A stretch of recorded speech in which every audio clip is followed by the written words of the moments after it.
नमस्कार, CSK news में आपका स्वागत है। तो दोस्तों, आ चुके हैं 11 अप्रैल, बड़ी खबर निकल के आ रही है। दोस्तों, आपको बता दें, SFDR मिसाइल समेत कई रक्षा उत्पादों में भारत और रूस मिलकर कर रहा काम। चाइना को लग रही मिर्ची। भारत और रूस एक साथ जितनी करीब रिश्ते बन रहे हैं, चाइना को लगा करारा झटका। चीनी विदेश मंत्रालय ने इसको लेकर प्रतिक्रिया दी है, ये हम आपको बताएंगे। जी हाँ, लेकिन SFDR मिसाइल क्या है जिसने DRDO ने सफल परीक्षण किया और कैसे तमाम मिसाइलों की बारिश करने वाला है DRDO, वो हम आपको बताएंगे। दूसरी बड़ी अपडेट निकल के आ रही है, टेरर फंडिंग, जम्मू कश्मीर और SIA अलर्ट। दिल्ली हरियाणा समेत कई जगहों पर ताबड़तोड़ हुए छापेमारी। एजेंसियों ने फरीदाबाद समेत कई जगहों पर संदिग्ध सामग्री भी बरामद की। तीसरी बड़ी अपडेट में आपको बताएंगे, बड़ी खबर, आत्मनिर्भर भारत का डंका, समुद्री क्षेत्रों में बढ़ रही हवाई क्षमता। भारतीय तटरक्षक बल के बेड़े में शामिल हुआ आत्मनिर्भर भारत से बना एडवांस हल्का हेलीकॉप्टर। किस तरीके से सेना की करेगा मदद, वो हम आपको बताएंगे। चौथी बड़ी अपडेट बताएंगे, जहां CPEC प्रोजेक्ट, इमरान खान की सरकार जाते ही CPEC प्रोजेक्ट के खिलाफ गिलगित बल्टिस्तान में जोरदार विरोध, पाकिस्तानी सेना उतारी गई, वो हम आपको बताएंगे। इस बीच बड़ी खबर, आज अमेरिकी दौरे पे जा रहे हैं रक्षा मंत्री और विदेश मंत्री। 2+2 वार्ता में लेंगे हिस्सा। यूक्रेन संकट पर भी होगी चर्चा। अमेरिका हुआ सरेंडर, वो हम आपको बताएंगे। प्रधानमंत्री पद के लिए शहबाज शरीफ ने नामांकन कर दिया, आज घोषित होंगे पूरी तरीके से ऑफिशियली प्रधानमंत्री। लेकिन इस बीच इमरान खान के कई ठिकानों पर ताबड़तोड़ छापेमारी हो रही है, वो हम आपको बताएंगे। श्रीलंका में हजारों लोग सड़कों पर प्रदर्शन कर रहे हैं, गो बैक गोटा के नारे लग रहे हैं, वो हम आपको बताएंगे। इस बीच बड़ी खबर, इमरान खान की सत्ता जाते ही तालिबानियों ने बोला पाकिस्तान पर हमला। बड़ी खबर, पाक बॉर्डर पर जोरदार तनाव, कई पाकिस्तानी सैनिकों को भी मार दिया है। बड़ी हेलीकॉप्टर भी पाकिस्तानी सेना का हेलीकॉप्टर भी गिरा दिया है तालिबानियों ने, ये भी बड़ी खबर आई है, वो हम आपको बताएंगे। और रूस यूक्रेन के बीच 46वें दिन पुतिन और जेलेंस्की के बीच बातचीत की खबर आ रही है। लेकिन आपको बता दें, जेलेंस्की ने कहा है सब कुछ बर्बाद कर दिया, तो एक एक करके आपको विस्तार से बताएंगे। लेकिन उससे पहले एक छोटा सा निवेदन, अगर आपने चैनल को सब्सक्राइब नहीं किया तो पल पल के अपडेट के लिए चैनल को सब्सक्राइब करना ना भूले। दोस्तों, दरअसल पहली बड़ी अपडेट निकल के आ रही है, DRDO ने किया SFDR मिसाइल का सफल परीक्षण। भारत और रूस के साथ मिलकर किया है इसे विकसित, अब चाइना को लगी मिर्ची। दरअसल SFDR वो एक ऐसी मिसाइल बूस्टर है जो तमाम भारत की तमाम मिसाइलों की जो गति है उसे 2 गुना 3 गुना स्पीड से बढ़ा सकती है। और ये जो है सफल परीक्षण, SFDR बूस्टर की टेस्टिंग का सफल परीक्षण अभी 2 दिन पहले भारत ने किया है। लेकिन आपको बता दें, चाइना इससे बौखलाया हुआ है। आखिर क्या है SFDR जिसकी टेस्टिंग से कहीं ना कहीं दुनिया में हड़कंप मचा है, और आखिर रूस के साथ मिलकर भारत और रूस की दोस्ती न टूटने से चाइना तिलमिलाया हुआ है। दरअसल रक्षा अनुसंधान और विकास संगठन DRDO और रूस के साथ मिलकर ऐसे लगभग 10 से ज़्यादा प्रोजेक्ट पे काम कर रहा है जो खतरनाक हथियारों को डेवलप करते हैं, विकसित करते हैं। और यही कारण है कि अब ताबड़तोड़ मिसाइलों की बारिश होने वाली है। ऐसा हम इसलिए कह रहे हैं क्योंकि भारत और रूस ने मिलकर 2 दिन पहले SFDR बूस्टर की टेस्टिंग का सफल परीक्षण किया है। आखिर क्या है SFDR? दरअसल SFDR सफल टेस्ट में DRDO को हवा से हवा मार करने वाली मिसाइलों की मारक क्षमता की सीमा बढ़ाती है। मान लीजिए DRDO की कोई मिसाइल है, पिना के मान लीजिए 200 किलोमीटर तक मार करने में सक्षम है, लेकिन SFDR सिस्टम जब उसमें लगाया जाएगा तो उसकी 2 गुना रफ्तार हो जाएगी, यानी 200 से वो 600 किलोमीटर प्रति घंटे की रफ्तार से मार करेगा। SFDR आधारित सिस्टम की मिसाइलों को सुपरसोनिक गति से बढ़ाया जा सकता है, यानी किसी भी मिसाइल को सुपरसोनिक में बदला जा सकता है। ये एक ऐसा टेक्निक है और यही कारण है कि इसका सफल परीक्षण किया गया है। और इसी को देखते हुए रसिया को अब ये लग रहा है कि भारत और रूस की जो दोस्ती है वो टूट नहीं रही है। यही कारण है कि विदेश मंत्रालय ने कहा है कि रशिया को भारत से अलर्ट रहने की जरूरत है, क्योंकि भारत अमेरिका के साथ 2+2 वार्ता, अमेरिका समेत यूरोपीय देशों के साथ भारत कहीं ना कहीं रूस की वो चीज़ें जो है अमेरिका को साझा कर सकता है। यानी एक तरीके से रशिया जो है, चाइना जो है रूस को ये ज्ञान दे रहा है कि आप सब कुछ भारत को ना बताएं, वरना आपकी जासूसी करके भारत जो है वो अमेरिका और यूरोपीय देशों को बता सकता है। तो अब ये आप समझ सकते हैं ये चाइना की बौखलाहट है। हम चलते हैं एक और अपडेट लेते हैं। बड़ी खबर, जम्मू कश्मीर में ताबड़तोड़ एनकाउंटर के बीच 2 आतंकी ढेर दिया। सीआरपीएफ ने ताबड़तोड़ 24 घंटों में लिया बदला। अब कल दिन में एक आतंकी और शाम तक एक आतंकी और यानी 2 आतंकियों को ढेर कर दिया। इसके साथ ही जम्मू कश्मीर की राज्य जांच एजेंसी ने दिल्ली और फरीदाबाद में ताबड़तोड़ छापेमारी किए हैं। कई संदिग्ध सामग्री भी बरामद की गई है। आपको बता दें छापेमारी में लश्कर-ए-तैयबा समूह से कथित रूप से धन प्राप्त हुआ है। अलगाववादी नेटवर्क के बनाए रखने के लिए पाकिस्तान स्थित अलगाववादियों की कई एजेंसियों पर छापेमारी, कई जगहों पर छापेमारी की गई है। टेरर फंडिंग के मामले में ताबड़तोड़ एक्शन। और अब अलगाववादियों और जो मस्जिद में भारत तेरे टुकड़े हैं के नारा लगा रहे हैं उनकी हालत खराब है। एक और अपडेट, भारत समुद्री क्षेत्र में बढ़ेगी हवाई क्षमता। भारतीय तटरक्षक बल के बेड़े में शामिल हुआ आत्मनिर्भर भारत से बना एडवांस हल्का हेलीकॉप्टर। देश की समुद्री क्षमताओं में वृद्धि लाने के मकसद से एक अत्यंत उत्पन्न हल्के हेलीकॉप्टर को भारतीय तटरक्षक बल में शामिल कर लिया गया। कल भारतीय तटरक्षक बल के एक अधिकारी ने बताया है कि नवीनतम उन्नत हल्के हेलीकॉप्टर MK3 स्क्वाड्रन को भारतीय तटरक्षक प्रमुख VS पठानिया द्वारा ओडिशा के भुवनेश्वर में अपने बेड़े में शामिल कर लिया गया। उन्नत हल्के हेलीकॉप्टर का सबसे उन्नत संस्करण अब पश्चिम बंगाल और ऑडिट तट पर सबसे आगे कोस्ट गार्ड की समुद्री क्षमताओं को बढ़ाएगा। तो दोस्तों आपको बता दें आत्मनिर्भर भारत से बना ये हेलीकॉप्टर जो है उड़ान भी भरा और कहीं ना कहीं एक तरीके से अब इसे सेना जो है पाकर काफ़ी गदगद भी है। हम चलते हैं एक और अपडेट। CPEC प्रोजेक्ट के खिलाफ स्थानीयों ने खोला मोर्चा। गिलगित बल्टिस्तान में जोरदार विरोध शुरू। इमरान की सत्ता गई नहीं कि CPEC के खिलाफ विरोध शुरू। पाकिस्तान के कब्जे वाले गिलगित बल्टिस्तान में लोग पाकिस्तान के खिलाफ विरोध प्रदर्शन कर रहे हैं। ये लोग पाकिस्तान आर्थिक गलियारे CPEC के लिए बनाए जा रहे नई सुरक्षा इकाई सहित कई और इंफ्रास्ट्रक्चर प्रोजेक्ट की स्थापना के लिए गांव की जमीन का बड़ा हिस्सा सेना को दिए जाने का विरोध कर रहे हैं। ठगदास और पकरूनदास इलाके में बड़े पैमाने पर विरोध प्रदर्शन हो रहा है। स्थानीय लोग पुश्तैनी जमीनों को जबरन छीनने और पाकिस्तानी सेना के साथ काम करने वाले निजी ठेकेदारों को पट्टे पर जमीन देने के लिए पाकिस्तानी सरकार के खिलाफ आवाज़ उठा रहे हैं। न्यूज एजेंसी ARI ने स्थानीय मीडिया रिपोर्ट्स के हवाले से ये चीज़ें बताई हैं कि निजी ठेकेदारों को दिए गए लाइसेंस रद्द करने की मांग को लेकर लोग सड़कों पर उतर आए हैं। तो दोस्तों इमरान खान की सरकार गई नहीं कि चाइना की हालत ख़राब हो चुकी है। एक और अपडेट लेते हैं, बिग ब्रेकिंग निकल के आ रही है। दोस्तों आपको बता दें आज अमेरिका के 5 दिवसीय दौरे पर रहेंगे रक्षा मंत्री राजनाथ सिंह और विदेश मंत्री एस जयशंकर 2+2 वार्ता में लेंगे हिस्सा। रक्षा मंत्री राजनाथ सिंह 5 दिवसीय दौरे के लिए अमेरिका जा रहे हैं। यहां पर वाशिंगटन DC में चौथा भारत अमेरिका 2+2 मंत्री स्तरीय संवाद में हिस्सा लेंगे। रक्षा मंत्री का यह दौरा शुरू हो चुका है। आपको बता दें उनकी स्वदेश वापसी 15 अप्रैल को होगी। अमेरिकी रक्षा मंत्री लॉर्ड ऑस्टिन और विदेश मंत्री एंटनी ब्लिंकन 11 अप्रैल को भारत के रक्षा मंत्री राजनाथ सिंह और एस जयशंकर की आज मेज़बानी करेंगे। बाइडेन प्रशासन के अधीन होने वाली ये पहली 2+2 वार्ता होगी।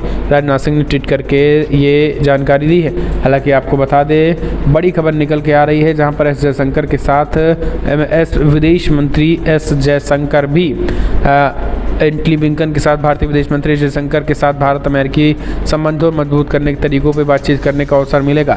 यानी विदेश मंत्री एस जयशंकर भी जा रहे हैं। हम चलते हैं और अपडेट लेते हैं। डिप्टी स्पीकर कासिम सूरी के इस्तीफे की खबर का नेशनल असेंबली सचिवालय बड़ी खबर निकल के आ रही है दोस्तों इस वक्त की, जहाँ पर प्रधानमंत्री के लिए आज शहबाज शरीफ नामांकन पत्र मंजूर हो चुका है। आज लगभग आधिकारिक तौर पर घोषित हो जाएंगे। शहबाज शरीफ नामांकन कर लिए हैं। वहीं सुरक्षा संघीय एजेंसियां FIA की तहत तरफ से पहला आदेश दे दिया गया है और सोमवार को वकीलों की टीम शहबाज शरीफ के मामले में अभियोग के लिए पेश नहीं होंगे। पुराने पाकिस्तान में उन्होंने स्वागत बताया है। शहबाज शरीफ PMLN परिवार को याद किया है। आपको बता दें इमरान खान PTI संसदीय बोर्ड के अध्यक्षता की और उन्होंने बड़ी बैठक बुलाई। इमरान खान सत्ता में जाने के बाद से उन्होंने बड़ी बैठक बुलाई है और एक तरीके से हम कह सकते हैं कि अब इमरान खान के खिलाफ मनी लॉन्ड्रिंग समेत कई मामलों की कहीं ना कहीं जांच इमरान खान की भी होने वाली है। इमरान खान का ट्विटर हैंडल है, इमरान खान ने नहीं बदला ट्विटर बायो, अभी भी पाकिस्तान के PM लिखा है उन्होंने। और ये चीज़ें जो हैं वह इमरान खान अभी भी तैयारी कर रहे हैं। एक और अपडेट लेते हैं। श्रीलंका की सड़कों पर हज़ारों लोगों को प्रदर्शन, गो बैक गोटबाया के लग रहे नारे। राष्ट्रपति गोटबाया राजपक्षे पर इस्तीफे का बढ़ा दबाव। दरअसल आपको बता दें, श्रीलंका में राष्ट्रपति गोटबाया राजपक्षे के इस्तीफे की मांग को लेकर चल रहे सरकार विरोधी प्रदर्शनों के तहत 10,000 से अधिक लोग गाले फेंस ग्रीन पार्क में इकट्ठे हुए और उन्हें रात भर प्रदर्शन किया। श्रीलंका ब्रिटेन से 1948 से आज़ादी हासिल करने के बाद सबसे खराब आर्थिक संकट से गुजर रहा है। देशव्यापी कई घंटों की बिजली कटौती, गैस, खाद्य पदार्थों और अन्य आवश्यक वस्तुओं की कमी के विरोध में कई हिस्सों में प्रदर्शन हो रहा है। शनिवार को दिन में ही समाज के सभी तबके के लोग गाले फेस में इकट्ठा होना शुरू हो गए थे और लोगों का जोरदार विरोध लगातार जारी है। हम चलते हैं और अपडेट लेते हैं। बड़ी खबर निकल के आ रही है दोस्तों, जहां पर आपको बता दें, इमरान खान के उल्टे दिन पाकिस्तान के शुरू सत्ता जाते ही तालिबानियों ने बोला बड़ा हमला। पाकिस्तानी सेना के हेलीकॉप्टर पर हमले के बाद पाक बॉर्डर तनाव बढ़ गया है। दरअसल आपको बता दें, अफगानिस्तान और तालिबान के बीच तनाव बढ़ गया है। दक्षिणी पश्चिमी अफगानिस्तान के निमरोज प्रांत में तालिबान की सेना और पाकिस्तान की सेना डूरन लाइन पर हाई अलर्ट है और यहां इस हफ्ते की शुरुआत में पाकिस्तानी सेना के हेलीकॉप्टर को मार गिराया गया था। इस बात की जानकारी अफगानिस्तान के स्थानीय चैनल टोलो न्यूज़ ने दी है, जिनमें पाकिस्तानी सेना के एक वरिष्ठ अधिकारी घायल हो गए हैं। इससे कुछ महीने पहले भी इस तरीके की स्थिति उत्पन्न हुई थी, जब पाकिस्तान और तालिबान के बीच झगड़ा काफ़ी बढ़ गया था। दोनों देशों की सेनाओं में झड़प हुई थी और अब जब से हेलीकॉप्टर पाकिस्तानी तालिबानियों ने पाकी हेलीकॉप्टर को तबाह कर दिया है, टकराहट और भी बढ़ गई है। एक और अपडेट, गुजरात अमित शाह ने बनासकांठा में एलओसी पर व्यूइंग पॉइंट का किया उद्घाटन। जी व्यूइंग पॉइंट का भागा बॉर्डर की तरफ बीएसएफ की परेड का लुत्फ उठा सकेंगे पर्यटक। क्या है व्यूइंग बॉर्डर? दरअसल केंद्रीय गृह मंत्री अमित शाह गुजरात के बनासकांठा जिले के नड़ाबेट में भारत पाकिस्तान अंतर्राष्ट्रीय सीमा पर दर्शनीय स्थल यानी व्यूइंग पॉइंट का उद्घाटन किया है। नाडाबेट भारत और पाकिस्तान बॉर्डर पर स्थित है, जहां दर्शनीय स्थल की वजह से पर्यटन को बढ़ावा मिलता रहा है और ये गुजरात का पहला ऐसा बॉर्डर पॉइंट होगा जहां बाघा बॉर्डर की तरह दर्शक दीर्घा भी होगी। और कहीं ना कहीं से हम कह सकते हैं कि पाकिस्तान से सटे इलाकों में व्यूइंग पॉइंट जो है वो कहीं ना कहीं अपने आप में नज़ारा देखने के लिए अच्छा होगा। पर्यटक भी रुककर सेल्फी पॉइंट की तरह सेल्फी ले सकेंगे और बॉर्डर सीमा का एक अलग ही लुत्फ उठा सकेंगे। एक और अपडेट लेते हैं। बड़ी खबर निकल के आ रही है, सत्ता छिनते ही इमरान खान की मुश्किलें बढ़ी, कई प्रवक्ताओं के घर पर पड़े छापे। इमरान खान के कई मंत्रियों के घर पर भी लगातार ताबड़तोड़ हो रही छापेमारी। दरअसल पाकिस्तान के प्रधानमंत्री रहे इमरान खान की अब बुरे दिन शुरू हो गए हैं। इमरान खान के देश छोड़ने पर पूरी तरीके से प्रतिबंध लग रहा है। इस बीच आपको बता दें, उनके कई मंत्रियों ने जोरदार विरोध किया है और उनके कई मंत्रियों के घर छापेमारी भी की गई है। यहाँ तक कि वहाँ उनके पर्सनल प्रवक्ता जो इमरान खान की पार्टी के प्रवक्ता, उनके घर पर भी छापेमारी की गई है। और इमरान खान, हालांकि शहबाज शरीफ ने कहा बदले की कार्रवाई नहीं होगी, लेकिन इमरान खान की पार्टी को कुचलने की तैयारी जो है वो शहबाज शरीफ अच्छी तरीके से कर चुके हैं। एक और अपडेट लेते हैं। बड़ी खबर, भारत और रूस के बीच सीधी विमान सेवाएं बंद होने से बढ़ेंगी छात्रों की मुश्किलें। आपको बता दें, विदेश मंत्रालय ने कहा हम ढूंढ रहे हैं उपाय। दरअसल यूक्रेन रूस युद्ध के चलते जहां यूक्रेन में बढ़ रहे हजारों भारतीय छात्रों को परेशानियों का सामना करना पड़ा, वहीं एक बार फिर भारतीय छात्रों की मुश्किलें बढ़ सकती हैं। इस बार परेशानी भारत रूस के बीच सीधी विमानन सेवाएं बंद होने के कारण होने वाली है। छात्रों के अलावा रूस नौकरी और व्यापार के लिए जाने वाले भारतीयों की दिक्कतें बढ़ सकती हैं। विदेश मंत्री एस जयशंकर का कहना है कि स्थिति चिंताजनक है और सरकार इस मामले को देख रही है। तो ये चीज़ें जो है जल्द ही इसे सॉल्व किया जाएगा, ये भी आश्वासन दिया गया है। एक और अपडेट ले लेते हैं दोस्तों। जंग का 46वां दिन, जेलेंस्की बोले हालात सामान्य होते नहीं दिख रहे हैं। उत्पूर्वी हिस्से में जंग जो है तेज हो गई है, लोगों को तत्काल घर छोड़ने के आदेश दे दिए गए हैं। यानी 46वें दिन भी हालात बेहद ख़राब हैं। आज 47वां दिन होगा। जी हाँ, यूक्रेन और रूस के बीच जंग जारी है। जेलेंस्की ने नया बयान देकर तहलका मचा दिया। जेलेंस्की ने कहा है कि यूक्रेन के पूर्वी इलाके में अब जंग तेज़ी के साथ बढ़ती दिखाई दे रही है।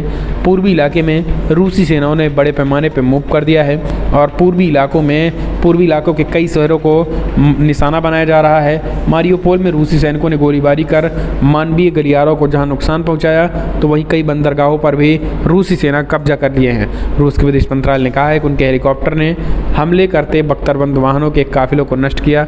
इसके साथ ही आपको बता दें, यूक्रेन के अधिकारियों ने देश के पूर्वी हिस्से में रहने वाले निवासियों को तुरंत वहां से छोड़ने का भागने को कहा है। रूस के सैनिकों ने दक्षिणी में मारियोपोल शहर पर कब्जे के बाद अब दोनेत्स्क क्षेत्र की तरफ बढ़ना शुरू कर दिए हैं। यानी रूस अभी कहीं न कहीं एक तरीके से पीछे हटने वाला नहीं है और ना इसके कोई संकेत दिखाई दे रहे हैं।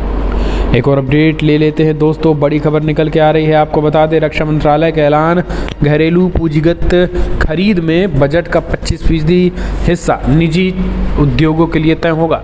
रक्षा मंत्रालय में दोस्तों अगर बात करें हम, तो घरेलू पूंजीगत जो बजट है, इसमें अगर कोई हथियार खरीदा जाएगा तो 25% जो हिस्सेदारी है वो निजी उद्योग के तौर पर किया जा सकता है। हम चलते हैं एक और अपडेट लेते हैं। बड़ी खबर निकल के आ रही है, यूक्रेन रूस युद्ध के बीच एलन मस्क ने कर दिया नया कमाल। छोटी सी डिश ने बहाल कर दी हाई स्पीड इंटरनेट नेट। रूस की ओर से थोपे गए युद्ध की मार झेल रहे यूक्रेन के लिए एलन मस्क किसी वरदान से कम नहीं रहे। रूस यूक्रेन हमले की वजह से जहां यूक्रेन के तमाम इलाकों में बिजली, कम्युनिकेशन, इंटरनेट, मोबाइल सिग्नल सब ठप है, वहीं एलन मस्क की कंपनी स्पेसएक्स ने बनाए छोटे छोटे सैटेलाइट टर्मिनल की मदद से यूक्रेन के दूर दराजों के इलाकों में लोग इंटरनेट का इस्तेमाल कर पा रहे हैं। आमतौर पर इंटरनेट के लिए समुद्री के नीचे लंबे लंबे तार बिछाए जाते हैं, लेकिन मस्क की कंपनी ने सैटेलाइट के जरिए कहीं पर भी इंटरनेट सर्विसेज देने की तकनीकी तैयार की। सैटेलाइट टर्मिनल इसी का हिस्सा है और यही कारण है कि यूक्रेन में अब एक काफ़ी ज़्यादा ये मदद कर रहा है और लोग जो है वो इसी एलन मस्क के इस इक्विपमेंट का यूज करके इंटरनेट प्रोवाइड चला पा रहे हैं। एक और अपडेट लेते हैं, बड़ी खबर, गुजरात में के हिम्मतनगर में आणंद में रामनवमी की शोभा यात्रा पे पथराव। बड़ी खबर निकल के आ रही है, अब गुजरात शोभा यात्रा पे लगातार पथराव कर रहे जिहादी। रामनवमी के मौके पर गुजरात में जगह जगह शोभा यात्राएं निकाली गई। हिम्मतनगर और आणंद में शोभा यात्रा पर असामाजिक तत्वों ने पत्थर फेंक दिया। पथराव में साबरकाठा के एसपी भी घायल हो गए। आणंद के खंबात में आगजनी घटना हुई जिनमें एक जीप को नुकसान हुआ। हिम्मतनगर के छापियारा के राम जी मंदिर में शोभा यात्रा निकली, तभी कुछ लोगों ने पत्थर फेंके, जिसके बाद दोनों ओर से पथराव शुरू हो गया। पुलिस ने आंसू गैस के गोले छोड़कर स्थिति काबू किया। आणंद के खंबात में मुख्य बाजार में आग लगाई गई, 7-8 दुकानें जल गई और इससे तनाव मच गया। तो ये एक बड़ी खबर निकल के आ रही है दोस्तों, गुजरात में भी अब आप समझ सकते हैं शोभा यात्रा में किस तरीके से शोभा यात्रा में लगातार पथराव कर रहे जिहादी। एक और अपडेट, मुख्तार अंसारी पर एक और कसा शिकंजा। योगी सरकार ने मां की संपत्ति पर भी की कार्रवाई। जी हाँ, दरअसल उत्तर प्रदेश के बाहुबली नेता मुख्तार अंसारी की मुश्किलें लगातार बढ़ती जा रही है। गाजीपुर के महुआ बाग में इलाके में करीब 810 वर्ग मीटर जमीन को कर लिया गया है और ये संपत्ति मुख्तार अंसारी की मां राबिया बेगम के नाम है। इस जमीन की कीमत करीब 3 करोड़ 25 लाख रुपए आंकी गई है। गाजीपुर के जिलाधिकारी के आदेश पर गैंगस्टर एक्ट के तहत यह कार्रवाई की गई है। उनकी जमीन को कुर्क करने की घोषणा सदर क्षेत्र अधिकारी और सदर एसडीएम ने की है।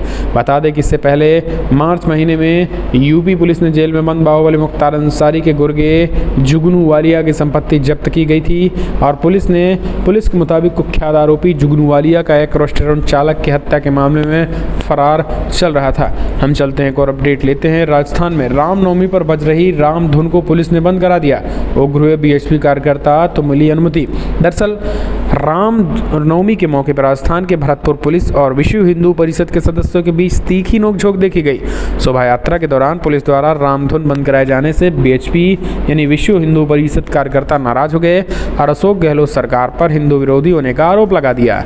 आपको बता दें, भरतपुर में रामनवमी के मौके पर विश्व हिंदू परिषद के सदस्यों द्वारा शोभा यात्रा निकाली जा रही थी और इसी दौरान शहर में लाउड स्पीकर के जरिए रामधुन बजाई जा रहे थे, लेकिन कांग्रेसियों को कहाँ ये सब भाएगा और उनकी पुलिस ने आकर तुरंत बंद कराना शुरू कर दिया। हालांकि बीएचपी ने भी जमकर उपद्रव किया, तब जाकर ये चीज़ें चली गई। हम चलते हैं एक और अपडेट लेते हैं दोस्तों। बड़ी खबर निकल के आई है, जहां काशी में महंत बालक दास बोले इस्लामिक कट्टरपंथियों के लिए ये सबक। महिलाएं बोली श्री राम हमारे पूर्वज हैं की आरती। जी हाँ, चैत्र नवरात्र की 9वीं तिथि पर भगवान श्री राम का जन्मोत्सव धूमधाम से मनाया गया। काशी के सुभाष भवन में रविवार को मुस्लिम महिलाओं ने भगवान श्री राम और माता जानकी की आरती उतारी। मुस्लिम महिलाओं ने कहा है कि भारत भूमि पर रहने वाले किसी भी व्यक्ति का अस्तित्व राम के बगैर कुछ नहीं है। विश्व की हर संस्कृति प्रभु श्री राम से निकली है। भगवान श्री राम हमारे पूर्वज हैं। मुस्लिम महिला फाउंडेशन और विशाल भारत संस्थान की ओर से पातालपुरी मठ के पीठाधीश्वर और काशी धर्म परिषद के अध्यक्ष महंत बालक दास के साथ मुस्लिम महिलाओं ने भगवान राम की स्तुति की है। तो ये चीज़ें उन्होंने कही। हम चलते हैं एक और अपडेट लेते हैं दोस्तों। बड़ी खबर, यूक्रेन के बाद एक और देश पर हमले की तैयारी कर रहा रूस। नाटो से बड़ी थी नज़दीकी। रूस यूक्रेन जंग के बीच फिनलैंड की नाटो देशों से नज़दीकी भारी पड़ने लगी है। यूक्रेन के राष्ट्रपति व्लादिमीर ज़ेलेंस्की जब फिनलैंड की संसद को संबोधित कर रहे थे तभी फिनलैंड पर साइबर हमला हुआ और इसके साथ ही हवाई क्षेत्रों में भी उल्लंघन का मामला सामने आया। फिनलैंड के रक्षा मंत्रालय ने शुक्रवार को ट्वीट करके बताया कि शुक्रवार दोपहर करीब 12 बजे रक्षा मंत्रालय की वेबसाइट पर हमला हुआ और हमले की जानकारी के बाद तुरंत वेबसाइट को बंद कर दिया गया। पूरे मामले की जांच चल रही है और घटना के बाद वेबसाइट को शुरू कर दिया गया। तो दोस्तों फिनलैंड आपको बता दें नाटो से लगातार करीबी रिश्ते कर रख रहा है। जो चीज़ें कहीं न कहीं एक तरीके से इसको रशिया जो है इसे अच्छे नज़रिए से नहीं देख रहा। एक और अपडेट, ईरान ने 15 से ज़्यादा अमेरिकी अधिकारियों पर लगाया आतंकी संगठनों के समर्थन का आरोप, प्रतिबंध की सूची में डाल दिया। दरअसल अब ईरान भी अमेरिका को प्रतिबंधित करने लगा है। ईरान ने अमेरिका के 15 से अधिक अधिकारियों पर बैन लगा दिया, जिनमें सेना प्रमुख जॉर्ज कैसी और पूर्व राष्ट्रपति डोनाल्ड ट्रंप के अटॉर्नी रूडी गुलियाकिल भी शामिल है। इनमें एक कदम ऐसे वक्त उठाया गया जब 2015 के परमाणु समझौते को बहाल करने के लिए महीनों तक चली परमाणु वार्ता एक बार फिर से अधर में लटक गई है। तो ये आप समझ सकते हैं। फिलहाल बड़ी